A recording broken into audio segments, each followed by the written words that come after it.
हरे कृष्णा दोस्तों। पार्ट 1 में हमने अध्याय 1 का हाफ पोर्शन कंप्लीट किया था। आज कोशिश करेंगे कि हम अध्याय 1 यानी चैप्टर 1 को कंप्लीट करें। अभी अध्याय 1 के जो हमने लास्ट श्लोक पढ़ के ख़त्म किया था, अब उसे नेक्स्ट श्लोक से स्टार्ट करते हैं। अतएव सैन्य व्यूह में अपने अपने मोर्चों पर खड़े रहकर आप सभी भीष्म पितामह को पूरी सहायता दें। तात्पर्य यह है कि भीष्म पितामह के शौर्य की प्रशंसा करने के बाद दुर्योधन ने सोचा कि कहीं अन्य योद्धा यह न समझ ले कि उन्हें कम महत्व दिया जा रहा है। अतः दुर्योधन ने अपने सहज कूटनीतिक ढंग से स्थिति संभालने के उद्देश्य से उपयुक्त शब्द कहे। उसने बलपूर्वक कहा कि भीष्म देव निसंदेह महानतम योद्धा हैं, किंतु अब वे वृद्ध हो चुके हैं। अतः प्रत्येक सैनिक को चाहिए कि चारों ओर से उनकी सुरक्षा का विशेष ध्यान रखें।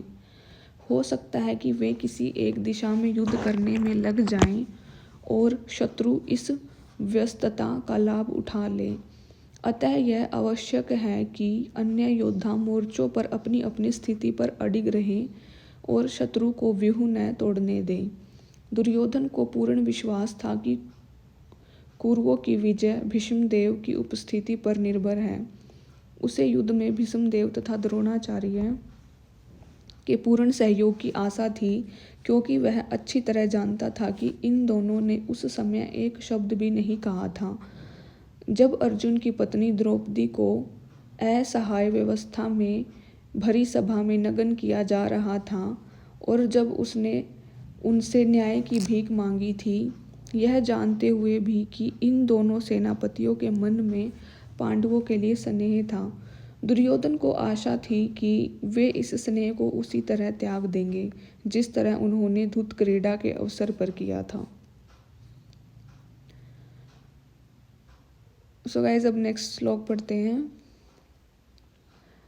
तब कुरुवंश के वयोवृद्ध परम प्रतापी एवं वृद्ध पितामह ने सिंह गर्जना की सी ध्वनि करने वाले अपने शंख को उच्च स्वर से बजाया, जिससे दुर्योधन को हर्ष हुआ।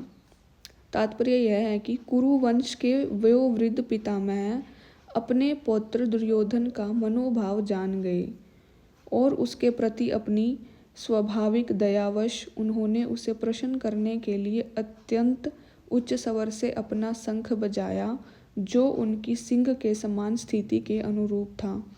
अप्रत्यक्ष रूप में शंख के द्वारा प्रतीकात्मक ढंग से उन्होंने अपने हताश पौत्र दुर्योधन को बता दिया कि उन्हें युद्ध में विजय की आशा नहीं है, क्योंकि दूसरे पक्ष में साक्षात भगवान श्री कृष्ण हैं। फिर भी युद्ध का मार्गदर्शन करना उनका कर्तव्य था और इस संबंध में वे कोई कसर नहीं रखेंगे। सो गाइस, ये श्लोक यही समाप्त होता है। अब हम नेक्स्ट श्लोक पढ़ते हैं। तत्पश्चात शंख नगाड़े बिगुल तुरही तथा सींग सहसा एक साथ बज उठे। वह समवेत स्वर अत्यंत कोलाहलपूर्ण था। दूसरी ओर से श्वेत घोड़े द्वारा खींचे जाने वाले विशाल रथ पर आसीन कृष्ण तथा अर्जुन ने अपने अपने दिव्य शंख बजाए।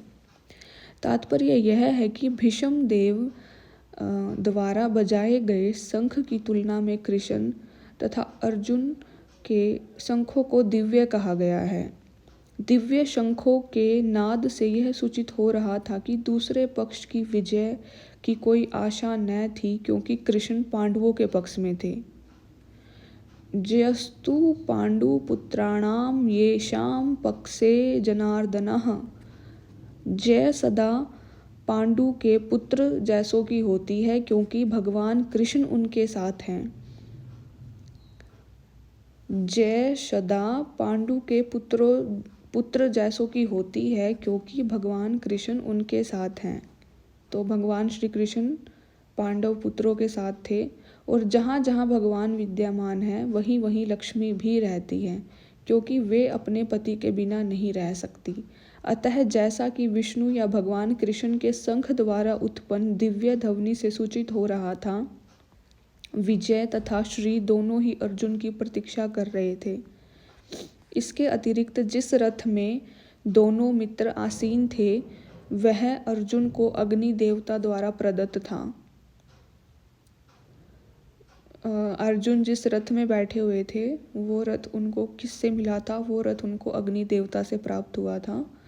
और इससे सूचित हो रहा था कि तीनों लोकों में जहाँ कहीं भी यह जाएगा वहाँ विजय निश्चित है। तो फिर यहाँ पे बता रहे हैं कि तीनों लोकों की बात कर रहे हैं भी, किसी भी लोक में अगर ये रथ जाएगा तो वहाँ पे विजय की प्राप्ति अवश्य होगी। सो गाइस, ये श्लोक यहीं ख़त्म होता है। अब नेक्स्ट श्लोक पढ़ते हैं। भगवान कृष्ण ने अपना पांचजन्य शंख बजाया। अर्जुन ने देवदत्त शंख तथा अति भोजी एवं अति मानवीय कार्य करने वाले भीम ने पौंड नामक भयंकर शंख बजाया। तो यहाँ पे भगवान श्री कृष्ण और अर्जुन और भीम अपना शंख बजाते हैं। यानी कि तात्पर्य यह है कि अभी इस श्लोक का तात्पर्य है, इस श्लोक में भगवान कृष्ण को ऋषिकेश कहा गया है क्योंकि वे ही समस्त इंद्रियों के स्वामी हैं। सारे जीव उनके विनाश हैं, अतः जीवों की इंद्रियां भी उनकी इंद्रियों के अंश हैं। चूँकि निर्विशेषवादी जीवों की इंद्रियों का कारण बताने में असमर्थ हैं, इसलिए वे जीवों को इंद्रिय रहित या निर्विशेष कहने के लिए उत्सुक रहते हैं।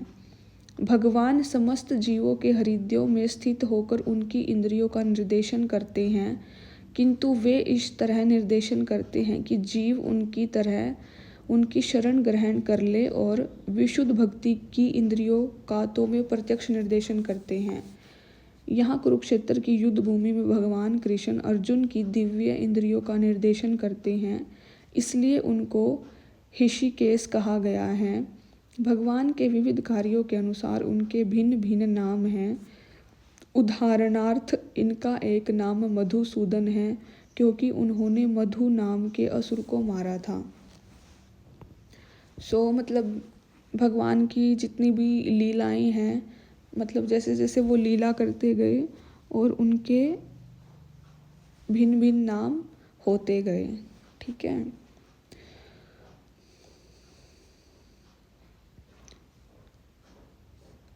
वे गोवों तथा इंद्रियों को आनंद देने के लिए गोविंद कहलाते हैं। वसुदेव के पुत्र होने के कारण इनका नाम वासुदेव है। देवकी को माता रूप में स्वीकार करने के कारण इनका नाम देवकी नंदन है। वृंदावन में यशोदा के साथ बाल लीलाएं करने के कारण ये यशोदा नंदन है। अपने मित्र अर्जुन का सारथी बनने के कारण पार्थ सारथी हैं। इसी प्रकार उनका एक नाम ऋषिकेश है क्योंकि उन्होंने कुरुक्षेत्र के युद्ध स्थल में अर्जुन का निर्देश किया। तो लाइफ में इंसान जब कोई भी अपनी तरफ से निभाता है, कोई भी रिश्ता निभाता है, तो उसका नाम वहीं से स्टार्ट हो जाता है, वो रिश्ता उसी नाम से कहलाता है। इस श्लोक में अर्जुन को धनंजय कहा गया है क्योंकि जब इनके बड़े भाई को विभिन्न यज्ञ संपन्न करने के लिए धन की आवश्यकता हुई थी तो उसे प्राप्त करने में इन्होंने सहायता की थी। इसी प्रकार भीम वृकोदर कहलाते हैं क्योंकि जैसे वे अधिक खाते हैं उसी प्रकार वे अति मानवीय कार्य करने वाले हैं, जैसे हिडिंबासुर का वध। अतः पांडवों के पक्ष में श्री कृष्ण इत्यादि विभिन्न व्यक्तियों द्वारा विशेष प्रकार के शंखों का बजाया जाना युद्ध करने वाले सैनिकों के लिए अत्यंत प्रेरणाप्रद है। विपक्ष में ऐसा कुछ न था, न तो परम निदेशक भगवान कृष्ण थे, न ही भाग्य की देवी श्री थी। अतः युद्ध में उनकी पराजय पूर्व निश्चित थी। शंखों की ध्वनि मानो यह संदेश दे रही थी। तो मतलब वो पहले से ही निश्चय था कि अर्जुन युद्ध जीतेंगे, क्योंकि उनके पक्ष में सबसे बड़ी बात तो भगवान श्री कृष्ण थे, तो उनका युद्ध जीतना तो निश्चय ही था।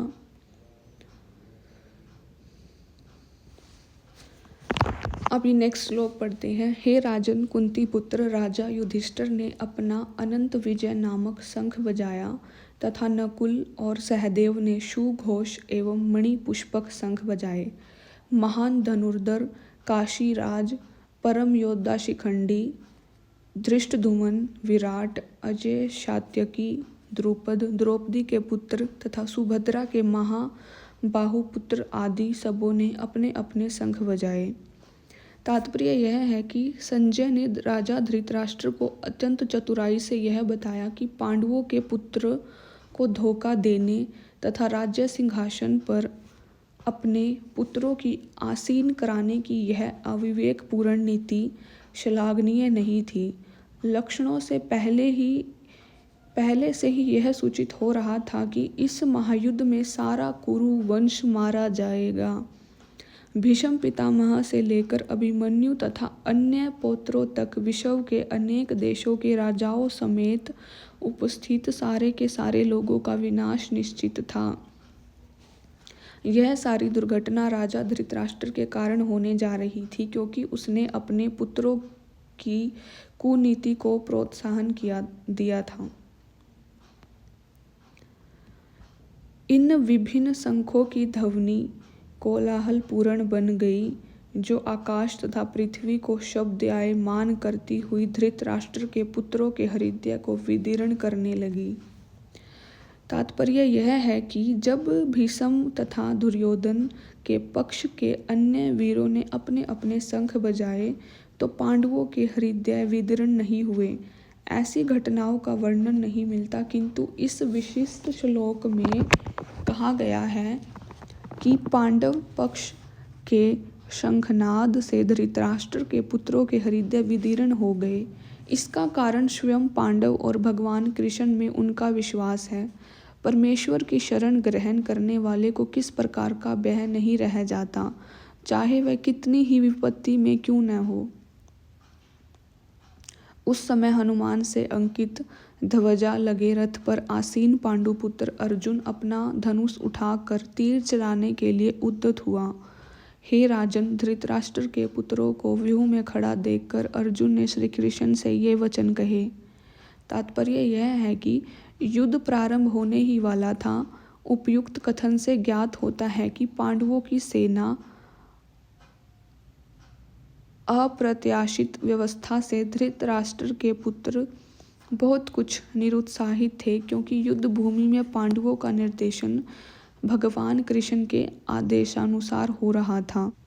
अर्जुन की ध्वजा पर हनुमान का चिन्ह भी विजय का सूचक है, क्योंकि हनुमान ने राम तथा रावण युद्ध में राम की सहायता की थी, जिससे राम विजयी हुए थे। इस समय अर्जुन की सहायता के लिए उनके रथ पर राम तथा हनुमान दोनों उपस्थित थे। भगवान कृष्ण साक्षात राम हैं और जहाँ भी राम रहते हैं वहाँ उनका नित्य सेवक हनुमान होता है तथा उनकी नित्य संगिनी वैभव की देवी सीता उपस्थित रहती है। अतः अर्जुन के लिए किसी भी शत्रु से भय का कोई कारण नहीं था। इससे भी अधिक इंद्रिय के स्वामी भगवान कृष्ण निर्देश देने के लिए साक्षात उपस्थित थे। इस प्रकार अर्जुन को युद्ध करने के मामले में सारा सत्परामर्श प्राप्त था। ऐसी स्थितियों में जिनकी व्यवस्था भगवान ने अपने शाश्वत भक्त के लिए की थी, निश्चित विजय के लक्षण स्पष्ट थे। अर्थात यहाँ पे इस श्लोक का मतलब है कि जहाँ भगवान श्री कृष्ण खड़े हो जाते हैं वहाँ विजय होके रहती है, नो डाउट। अर्जुन ने कहा, हे अच्युत, कृपया करके मेरा रथ दोनों सेनाओं के बीच ले चले, जिससे मैं यहाँ उपस्थित युद्ध की अभिलाषा रखने वालों को और शास्त्रों की इस महान परीक्षा में जिनसे मुझे संघर्ष करना है उन्हें देख सकूं। तात्पर्य यह है कि यद्यपि श्री कृष्ण साक्षात श्री भगवान हैं, किंतु वे अहेतुकी कृपावश अपने मित्र की सेवा में लगे हुए थे। वे अपने भक्तों पर स्नेह दिखाने में कभी नहीं चूकते, इसलिए अर्जुन ने उन्हें अच्युत कहा है। सारथी रूप से उन्हें अर्जुन की आज्ञा का पालन करना था और उन्होंने इसमें कोई संकोच नहीं किया, अतः उन्हें अच्युत कहकर संबोधित किया गया है। यद्यपि उन्होंने अपने भक्त का सारथी पद स्वीकार किया था, किंतु इससे उनकी परम स्थिति अक्षुण्ण बनी रही। प्रत्येक परिस्थिति में वे इंद्रियों के स्वामी श्री भगवान ऋषिकेश हैं। भगवान तथा उनके सेवक का संबंध अत्यंत मधुर एवं दिव्य होता है। सेवक स्वामी की सेवा करने के लिए सदैव उद्यत रहता है और भगवान भी भक्त की कुछ न कुछ सेवा करने की कोशिश में रहते हैं। वे इसमें विशेष आनंद का अनुभव करते हैं कि वे स्वयं आज्ञादाता न बने, अपितु उनके शुद्ध भक्त उन्हें आज्ञा दें। चूँकि वे स्वामी हैं, अतः सभी लोग उनके आज्ञा पालक हैं और उनके ऊपर उनको आज्ञा देने वाला कोई नहीं है। किंतु जब वे देखते हैं कि उनका शुद्ध भक्त आज्ञा दे रहा है तो उन्हें दिव्य आनंद मिलता है। यद्यपि वे समस्त परिस्थितियों में अच्युत रहने वाले हैं। भगवान का शुद्ध भक्त होने के कारण अर्जुन को अपने बंधु बांधवों से युद्ध करने की तनिक भी इच्छा न थी, किंतु दुर्योधन द्वारा शांतिपूर्ण समझौता न करके हठ धर्मिता पर उतारू होने के कारण उसे युद्ध भूमि में आना पड़ा। अतः वह यह जानने के लिए अत्यंत उत्सुक था कि युद्ध भूमि में कौन कौन से अग्रणी व्यक्ति उपस्थित हैं। यद्यपि युद्ध भूमि में शांति प्रयासों का कोई प्रश्न नहीं उठता, तो भी वह उन्हें फिर से देखना चाह रहा था और यह देखना चाह रहा था कि उसे इस अवांछित युद्ध पर किस हद तक तुले हुए हैं। सो ठीक है गाइस, अभी ये अध्याय पूरा नहीं हुआ है। आई थिंक इसका एक पार्ट और बनेगा, तो इसको फिर आगे कंटिन्यू करेंगे नेक्स्ट वीडियो में नेक्स्ट पार्ट के साथ। सो ठीक है, अगर आप लोगों को पसंद आया हो तो लाइक कर देना, कमेंट कर देना, शेयर कर देना।